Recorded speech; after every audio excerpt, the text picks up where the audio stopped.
make sure I can share the screen here. Well, good morning, everyone. Hope you all are doing well. Hope you had a good weekend. Share screen.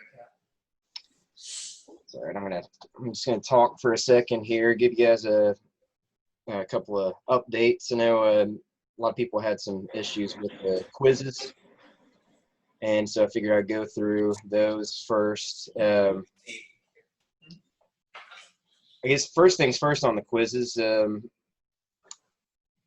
I'm tricky. I'll admit it. I hate to be that way, but I feel like one of the ways that I can try to get you guys to pay more attention to detail is by being tricky. So I apologize for my trickiness. If I have failed to enforce or kind of get the point across, then I'll definitely make it right. And so I had a few people bring up some issues with the second quiz. And in response to that, I have kind of done a little bit of a curve there, added 10 points. The first question was, I think it's a true or false about humans practicing agriculture.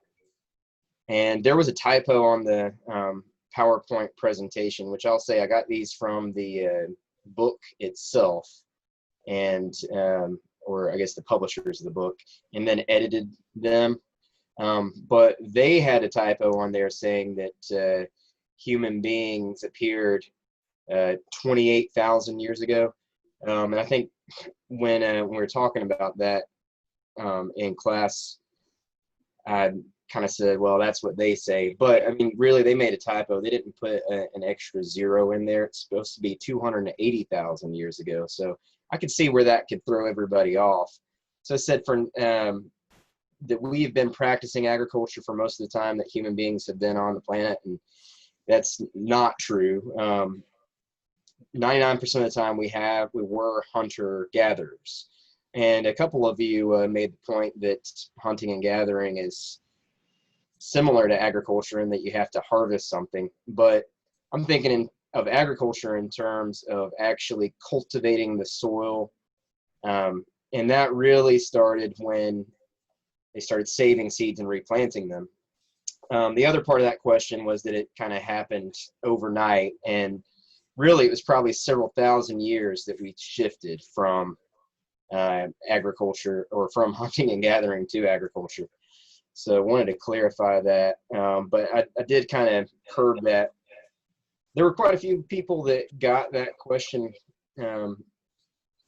incorrect, and a few people that got it correct. So you had some curb killers in there, but nonetheless, we would still give you guys points because I didn't explain that well enough, apparently. The other part of that question, I should probably go back to that quiz and make sure I'm getting this correct, because I want to make sure that you guys understand completely, at least where I'm coming from. You don't necessarily have to 100% agree. Oh yeah, so those were actually two questions there. The first one being, for the majority of time that Homo sapiens has been on planet Earth, they have been conducting some type of agriculture. So that's false, because really we were hunters and gatherers, and that's what our bodies evolved to. Some anthropologists say that we have kind of major issues associated with that, because we were sort of used to feast and famine. Whenever foods were plentiful, we ate a bunch of them. And then now that foods are always plentiful, we eat a bunch of them all the time. So they think that obesity is directly related to our evolution, going for hunting and gathering and trying to gorge ourselves when it's available. Nonetheless, question 2 is the first agricultural revolution occurred 10,000 years ago in the Fertile Crescent and pretty much happened overnight. True or false? I said that was false. That's what I put on there. One, it didn't happen overnight. It happened probably over several thousand years. But the other part, and I thought that I explained this pretty well, was that it wasn't actually 10,000 years ago. That's what a lot of the internet sources will say. That's what I think Wikipedia probably says that. But they found that, I mean, really, we don't know when. I mean, there's no way to tell for sure, but they say between 10,000 and some people say up to 14,000 years ago. So that's what I put on there, and I think that's also misleading. So either way, that the correct answer there is that it is false, even just for the fact that it didn't happen overnight. It took thousands of years for that. All right, so anybody have any questions there, comments, concerns? Those were the two that most people missed. But I gave everybody kind of a little bit of a 10-point curve there to bring some people out of the ditch. Anytime you guys have problems with any of the questions, yeah, just reach out, because I love to debate about it, and I think that's where we really learn more. So thank you for those of you that did reach out. All right, on that note, I'm also going to give you guys some more kind of extra credit opportunities. And I put up for this week a little discussion board, so you can earn an extra 10 points to go towards a quiz, if you need that. It's great to just join in the discussion anyway, but if you need those extra points, then just be sure to get on that discussion board. The other thing I wanted to mention this morning before getting into our Chapter 3 presentation is the crop project kind of board is up there. The module, it should be at the bottom of your all's module screen. And basically what I want you all to do is go in there and just sign up for a crop to be working on. And below there, I've got a checklist. I've got an example of a crop project.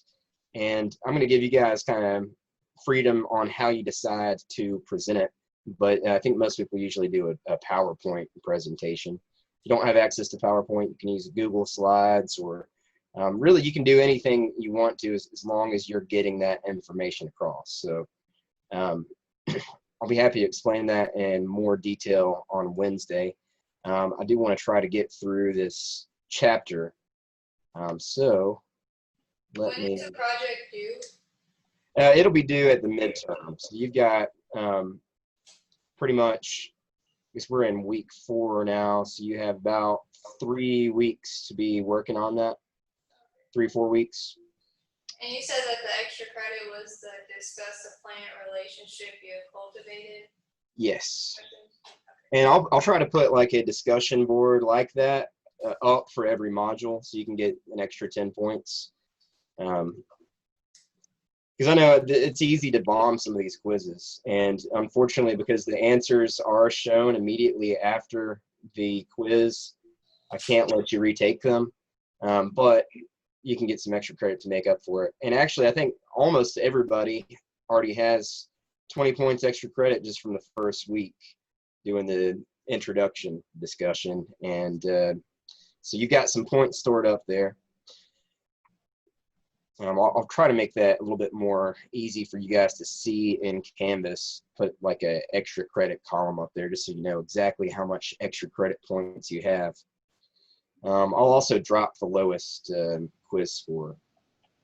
All right, so I hope that kind of explains that a little bit.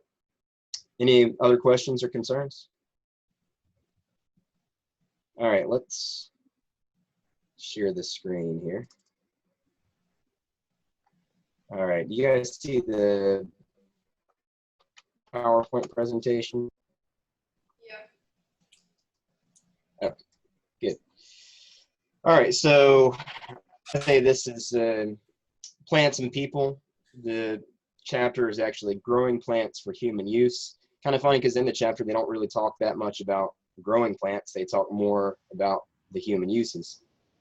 Either way, I define horticulture as basically the cultivation of plants and the art and science of the cultivation of plants and their relationships with people. And really, I think that that's to a large extent agriculture as well. You might just add animals in there too. But I think that's an important thing to emphasize, is that we're trying to cultivate the relationships, because that's where we get the money. And money, of course, is important. So this is kind of a review here, but looking at where it comes from in terms of the nutrition part. So going from the whole ecology thing, plants are the autotrophs, they're the producers, meaning they make sugar from sunlight pretty much. And then humans and everything else, we are heterotrophs because we feed on those things. We can't make our own food directly from the sun, unfortunately. Maybe one day, genetic engineering, just kidding. So the troph, we're referring ecologically to the trophic level. So that goes up each time on the trophic level as you as you kind of go up the food chain. And here's a question for you guys: are we at the top of the food chain? What do you guys think? Yeah, and in many cases we are, but could we be eaten by something else? Shark attack, bear attack, something like that. The food chain they've kind of replaced in the study of ecology with the food web, because it's saying that really there's not necessarily a top of the food chain, because it kind of just gets recycled. But nonetheless, throw that out there.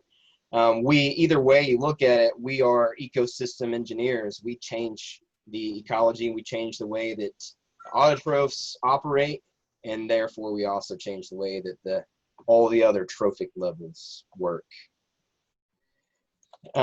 Interestingly enough, that there's really only a small percentage of plant species, compared to the 400,000 plus plant species they believe are on the planet.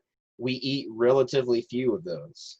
They say that on average, we only eat plants from about 17 different crop or different plant families, and there's about 620 different plant families out there. So here are our kind of main foods, especially in terms of the calories we get from them. We got our cereal crops, our grains, over half of the world's food supply coming from these. And these are all in the grass family. So wheat, corn, rice, whatever, they're all grasses. Roots and tubers, probably the second highest in terms of energy, and that's coming from things like potatoes, sweet potatoes, and in tropical parts of the world, things like cassava. The oil crops are also important for energy, and they can come from a wide range of plants, whether it's soy or sunflower or safflower or what they call canola or rapeseed oil. Can't forget sugar. And we used to get most of our sugar from sugar cane, but then especially with genetic engineering improvements, sugar beets have replaced the sugar supply in North America. So we get I think now it's somewhere around 80% of our sugar from sugar beets grown in the US and Canada, whereas we used to get the majority of it from sugar cane grown in tropical parts of the world. So that's a big change. Did you know that your sugar came from beets? All right. Of course, our fruit crops, which aren't necessarily really all that important calorie-wise. All this above the fruit crops are more important calorie-wise. Even though we might eat a lot of fruits, we don't get nearly as many calories from them. And botanically, we define a fruit as anything that comes from a flower and contains seeds. So tomatoes are a fruit, botanically speaking, although here we list them as vegetables. And that's more of a legal definition. They actually ruled that tomatoes were a vegetable. I think that was kind of back in the food pyramid days. And they're saying, all right, what's a fruit? What's a vegetable? How do we classify these things? Kind of stupid, but technically a vegetable would be anything that, botanically speaking anyway, that came from a vegetative process. So it's not making flowers and making fruit, like lettuce, carrots, asparagus. We're eating the vegetative part of the plant, not the fruiting part. And again, those are important calories and important for their vitamins, but a very small portion of the calories that we get are from vegetables. And again, we don't eat from very many plant families. I mean, I think in that list right there, we're looking at like maybe 10 different plant families. We eat less plants from less plant families than we did when we were hunters and gatherers.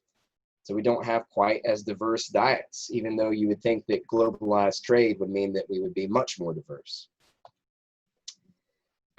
Here's a table straight out of the book looking at the common crops that are ranked in relation to the calories and proteins produced by their unit area of land. So in terms of calories, number one is sugar cane still, but because it's so dense in calories. And the neat thing about sugar cane is that it has this endophytic nitrogen production, kind of similar to soybeans, nitrogen fixation. So it makes it easier to grow it. You don't need as much fertilizer. It produces its own fertilizer, basically. So that's why it's so high on that list per unit area. Soybeans for protein. Potato number 2 on both. Potatoes are the highest yielding crop per pound planted on the planet. Number 3, sugar again on calories. Corn for the protein though. So just an interesting look at it. Food in terms of how much land it uses. Of course, we're losing a lot of the materials associated in the harvesting, transportation, marketing. So there's a lot of other energy embedded in that, embedded energy, right? The energy. So this is an important thing to look at. Calories. How many calories do we need per day? Generally, we say 2,000 to 3,000, depending on the size of the person and age and the level of activity. So if you're not doing much, you really don't need as many calories. But if you're doing a whole lot, then you're going to need more calories. So they say things like mountaineering or long distance hiking. I was fortunate enough to be able to hike the Appalachian Trail in my younger years, and my target was to try to eat about 5,000 calories a day.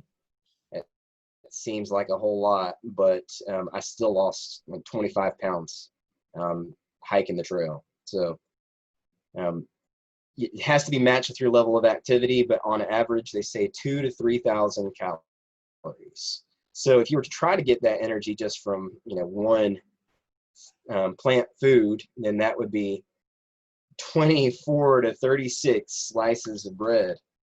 That's a lot of bread. Or 9 to 14 ounces of vegetable oil. That doesn't sound like a fun way to get your calories. Just drink a pint of vegetable oil. Either way, calories are important because they provide us energy. It's how we move, right? So we also need about 70 grams of protein in a day. And most people don't get the 70 grams of protein. That's a lot of protein. And if you're more active, you're a bodybuilder, you need a lot more protein. I think most bodybuilders try to get 100 plus grams of protein in a day. So what we get most of our protein from grains and pulses, or they call them pulses. I prefer to call them legumes, things like peas and beans. So we get calories, but we also get protein from them. When we're looking at protein, it's important to note that we're not really getting the protein directly from that protein source, if that makes any sense. What our bodies are doing, we're actually eating the protein, and then we're breaking the proteins down into amino acids, which amino acids are the building blocks of proteins, and then we're building the actual proteins that we need. So one of the issues with plant-based diets is that to get those proteins, then we have to have a complete set of amino acids. And the two that we look at most often are methionine and lysine. And this just happens to be provided through a grain and legume combination. Grains are lacking in methionine, legumes are lacking in lysine, but when you put them both together, you get both. So you get the complete set of amino acids that you need. You can make all of the proteins that you need. So plant protein is not always great in terms of that. We don't get quite as much protein from eating plants necessarily. We have to eat more plants to get the same amount of protein that we would from eating animals. So animals generally provide a better quality protein. So eggs, for instance, a perfect protein. However, really we need a balanced diet where we're consuming both. We are evolved, I think, to do both. We have teeth that are designed for shredding of meat as well as crushing of nuts and vegetables. So we're omnivores by design. So deficiencies of any individual plant food can be remedied by combining lots of different plant foods. So we get that whole idea of the grain and legume mixture. I was a vegetarian for quite some time, and mostly because I come from a family of not complete vegetarians. They don't eat nearly as much meat for a variety of reasons. But one of the things that I found is that the kind of typical American vegetarian diet, you end up eating a lot of soy, and that's not always the best to consume for longer periods of time. So, and you also end up being deficient in B12. Even though I eat meat on a semi-regular basis, I still have a B12 deficiency. Just found out that this year. All right, so the other things that we need, carbohydrates, lipids, or fats, coarse proteins, these together make up the bulk constituents of our diet. But we also need smaller amounts of vitamins. And most of these, that's where we're getting it from fruits and vegetables, and also grains as well. So just a quick look at some of those vitamins and where they are, what they come from. Not really going to go into detail on these, but just note that you need them, and we get those a lot mostly from fruits and vegetables. So in this table here, at if the average adult needs 3,000 calories of energy per day, and if you're looking at U.S. yields, our agriculture system, then this is how much land we would need to use to get it, basically. And so a hectare is about half an acre, or sorry, about 2 acres. So 0.18 hectares would be closer to a quarter of an acre. So theoretically, that amount of land would provide adult vitamins from the fruits and vegetables, the soy, the grains that we need to get the calories that we need, but also the vitamins and all the micronutrients. However, we have to note that these figures are somewhat optimistic. And that's mostly due to our agriculture system being more efficient in many cases, more technologically advanced. So again, the Midwest is the breadbasket of the earth. We're growing more grain crops there than they are anywhere on the planet. So that's partially because we have a lot of availability of an infrastructure to provide the inputs that the plants need in terms of fertilizer, pesticides, water. So could the rest of the world be able to do that, and would it be environmentally desirable to do that on a worldwide scale? So worldwide, there actually is about half an acre of cropland per person, and that's based on current population, not future population. So right now we could technically feed everybody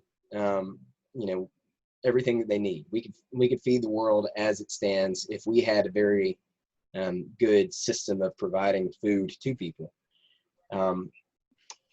But what does that really look like? I mean, there's a whole lot of other issues, and that's also given we could do that with the U.S. system, which not necessarily the rest of the world can do. All right, so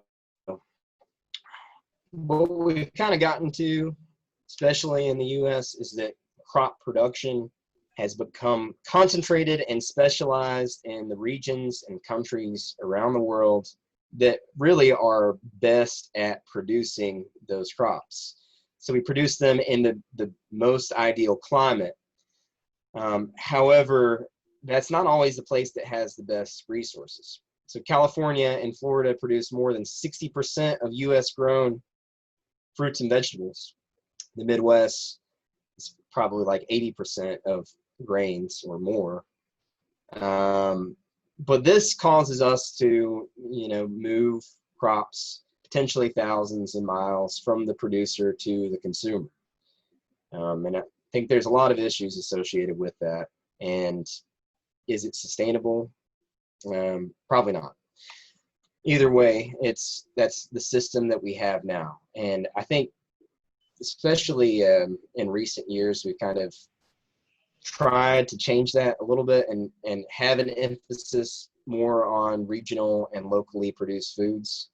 And I will say some of you guys in the lab where our food comes from found some pretty interesting local or regional sources for some foods, whereas some of you guys saw that some things were coming from all around the world. So, and of course, there's always the issue that many of those things you can't really figure out where it comes from. But nonetheless, I think that really is illustrated in that lab. I hope that got across to you guys. So some people would argue that we should just consume local produce. However, you have to think about what that really looks like in terms of energy input. So this table here is looking at like the lettuce here. If it was provided by greenhouse production, which of course lettuce can be grown in the fields pretty easily, but let's just say it's under greenhouse production, which lettuce is a cool season crop, it would be grown in a greenhouse in the winter.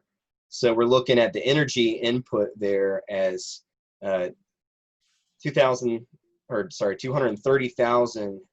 kilojoules per kilogram to only get 500 back. So the relative energy cost of producing lettuce in a greenhouse out of season is extremely high. Is the actual dollar cost associated with that?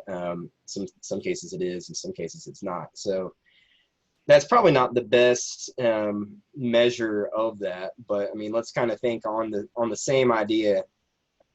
In our greenhouse, we grew some beautiful and delicious pineapples this year. A pineapple And I was thinking, oh yeah, let's, and we've had people in the past say, you should grow more tropical fruits in your greenhouse. But again, you have to think about that embedded energy, all of the heat that we're producing in the greenhouse in the winter to keep those tropical plants alive. And for a pineapple especially, it takes up a pretty big amount of space, and you only get one pineapple per plant per season. And it takes about 6 months for it to go from a flower to a finished pineapple. So here we only get one pineapple per year from one plant. It's a lot of embedded energy going into one food. So does it make sense? All I'm saying here is it does not necessarily make sense to always look at that local idea. Sure, it's great to eat local foods, but if you want to eat tropical fruits, then it's probably best and less energy intensive to get them from tropical areas. So from this food transport, we also have the movement of the nutrients themselves. We're producing crops in a specialized area, and then we're moving them from where they were grown. Because of that nutrient flow, they're losing nutrients there. So they have to import the nutrients from somewhere else to get those nutrients back. In order to have sustainable crop production, we have to balance nutrient flow. So what would that look like to really balance nutrient flow? We do it now by basically creating some sort of synthetic fertilizer. If we didn't have the ability to do that, then what would that look like? It would look like composting pretty much every ounce of food waste that we had, but it would also probably look like composting our own human waste too, which that's another topic for another day, but we'll just say that that's a dirty job. So let's look a little bit more under the hood there. In moist, temperate parts of the world, like where we live, it is easy to forget how much water is needed to produce the crops themselves, because we're getting most of that from rainfall, and we're not really measuring it as much. But it can take up to a ton of water to produce a kilogram of grain. So that's 2,000 pounds of water to produce 2 pounds of finished grain. That's kind of crazy to think about. So in the dry areas, we have to collect water from somewhere else to use it for irrigation to grow crops. And as we've seen, water needs in these arid locations can cause political and environmental problems. So the Central Valley of California, they say, is one of the most agriculturally important areas of the country. We get a whole lot more food from there than we get from the Midwest in terms of a diversity of crops. That's where most of our tree fruits are coming from, where most of our vegetables are coming from too, but it's very dry. So they rely on basically runoff from the mountains pretty much to be able to get that from the Sierra Nevada, to get that water. If they don't have snow in the Sierra, then they're going to have a bad year in terms of crop production, because they have to irrigate all that. So there are political problems there. There's also environmental problems with that, because we're moving water, and we have just the fact that we're not getting as much of that water to its end destination, which for California, it used to be the Gulf of California. The Colorado River would basically run to the Gulf of California and be a river. Today, it's just a trickle getting there. So we're running out of water, and that is going to have profound effects on places like Central Valley of California. So let's look at the food idea. If everyone lived in an industrial economy, kind of having the same kind of lifestyle that we enjoy, then agriculture would occupy all of the world's land. But that's also in part because that industrialized kind of way of life, we eat a lot of animal products. And while animal products are a better source of protein, they're not necessarily the best use of land. We say that only 10% of the energy available in food crops is being recovered in an animal product. So basically, we're losing 90% of the energy. So we put fertilizer into it, we put pesticides into it, we put irrigation water in there, but we only actually recover about 10% of the energy that we put in there. And also, we have the issue that someone brought up in in that lab where our food comes from, that a lot of those animals are coming from confined feeding operations, which that's kind of the system that we've set up.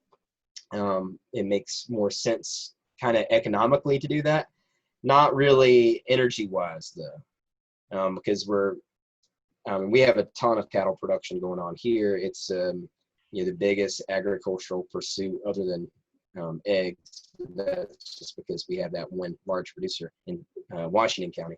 But we're taking these cattle, the majority of them, and shipping them somewhere to like Oklahoma. So, I mean, think about that. All of the energy that it goes to putting cattle on a truck to take them to a place where there's a whole lot of other cattle being, fed the grain from the Midwest. It's kind of crazy to think about, but that it is an efficient system. And for the longest time, we were exporting a lot of the additional animal products that we didn't eat. They would send like tongue to Mexico, for instance, and like tripe to China. So it is an efficient way to use the animals, but is it efficient in terms of energy use? Of course, the other issue is that in these stock farms, we have the problem of disposing concentrated amounts of animal waste, which really are the same nutrients as the fertilizers. So could we use that waste, put it back on the plants that we're using to grow the grain? Makes sense to me. So I say that, that's one side of the coin. There's two sides to every story, probably more than that. But on the other side, think of the way that animals are able to extract energy from plant materials that we can't eat. So when animals are fed the forage or allowed to graze pasture, then we can get up to 50% of that energy recovery, which is not quite as good as it is from just growing the plants themselves, but it's a lot better than that 10%. So if we don't have land that's suitable for crops, it could be great for grazing animals. Therefore, to look at the whole picture, it should be possible to provide a varied diet for the world's population if we did this. We reserved the best land for the production of crops for human consumption, and then we use the other land, the marginal land, for grazing of animals, and try to limit their consumption of crops and maybe feed them crop waste though. All right, so that's kind of at least what the publisher suggests as one of the solutions for land use for the future. All right, so the issue with grazing is that it does have to be managed, and I'm sure you all are very familiar with that. Because if you overgraze, then you can degrade your soil and degrade the vegetation that is basically supporting the ability to range these animals. However, I'll also note that pasture is actually supporting a lot higher biodiversity, especially if it's managed well, than fields from which crops are harvested in most cases. Especially with monoculture, which is kind of where we're at for most of the land these days. All right, so it's not just about food, though. There's a lot of other products that we get from plants. fiber, textiles, fuel, paper, perfume, medicine. And if we look in the developed nations, most of these non-food materials have been more or less replaced by synthetic materials. And most of that comes from a byproduct of oil production, mostly. Although that is also changing. You see like the corn plastic, for instance, these days. I think we have a plastic problem, and we're just starting to realize how big of an issue it is, because the plastics break down into little tiny pieces of plastic, and they like never go away. So anyway, we were at a point where we were providing most of that from plants. Then we switched to the petrochemicals. Now we're switching back to plants. So now only about 2.5% of cropland is actually devoted to fiber crops in the U.S. and worldwide. We used to grow a lot of cotton for clothing. Now it's more synthetic. There's still a lot of cotton out there, don't get me wrong, but that market for the natural fibers is somewhat stagnant and is starting to decline. So people looked at hemp as being a excellent crop to grow for its fiber, because it's easier than cotton, and actually it has a deep root system that can help to recondition compacted soil. Grows like a weed, because it is a weed in some cases. But I think the idea around hemp and where we've seen it going these days is there's a lot of other issues associated with that. So hemp grown for fiber is the same species as marijuana. It's cannabis, sativa, or indica. There's other uses of it too, fuel production, and of course but it has the drug, the psychoactive narcotic chemical THC, tetrahydrocannabinol, which because of that it is illegal, highly regulated. So here's an interesting thing to think about. You see the CBD products in gas stations everywhere, right? You can buy CBD pretty much anywhere. There's a huge craze going on around it right now. Federally, though, it's technically illegal. It's any cannabis constituent is still a Schedule I controlled substance, and technically is illegal under federal law. So FDA, for instance, has nothing to do with any of those cannabis products. However, there's always this weird issue with policy, and policy not necessarily lining up with production. So the 2018 Farm Bill allows for hemp production, and allows basically the feedstock for people to create the CBD products. They define hemp, though, as having less than 0.3% THC. This is where we get into the whole idea of states versus the feds, right? So state law is different. And I mean, as we know, it is legal in different parts of the country. But even in Virginia, as of July 1st of this year, medical cannabis is now legal in Virginia. And they divided that into 5 different health service areas. It's regulated by the Virginia Board of Pharmacy, and also by Virginia Department of Agriculture and Consumer Services to a lesser extent. But they're basically now allowing places to grow medical marijuana to be processed for usually, I think it's the oil, or sometimes they're looking at making edible products too. You can do that in Virginia now. However, it's illegal federally, so the DEA could come in and just shut it down. So it's kind of a crazy situation that we have, where policy does not necessarily line up. Nonetheless, it's an issue today. to look at, and it's a lot of money associated with that particular crop. Another one that seemed to have a lot of promise at one point was the idea of biofuels. So getting energy for internal combustion engines from plants. And they've used a whole lot of different stuff for biofuels.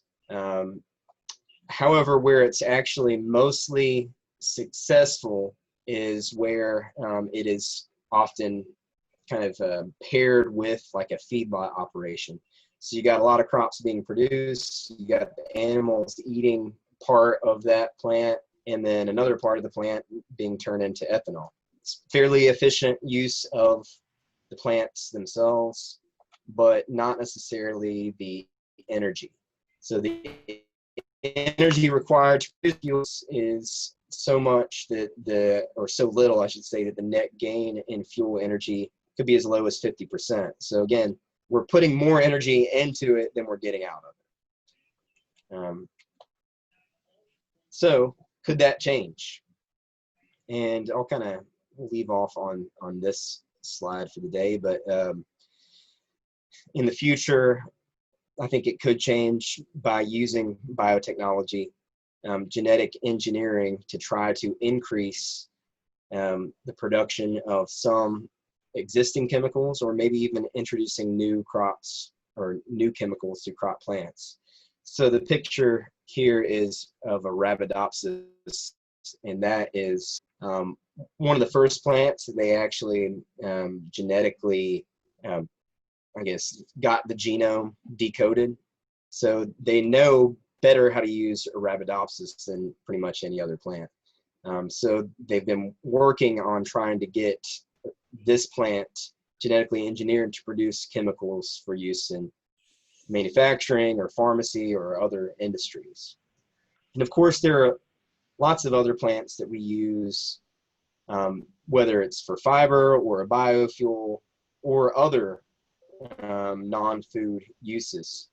Like, for instance, coconut and oil palm are also the main sources for the oils that they use in developing things like soap and detergents.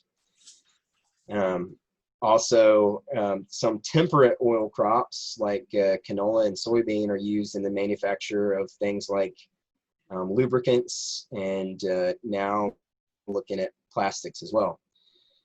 So we're shifting from using oil to get it to now plants. And on that note, we're out of time. So anybody have any questions or concerns there? Comments? Gripes or grievances? All right. I'm trying to come up with something, but other than the Panthers losing that football game, we gave it away. Yeah. That's always going to be a gripe, right? Yeah, I'm afraid this season it definitely will be. But oh well. All right. Well, y'all have a great day, and just get in touch if you need anything from me. Okay. Okay. Bye, everybody.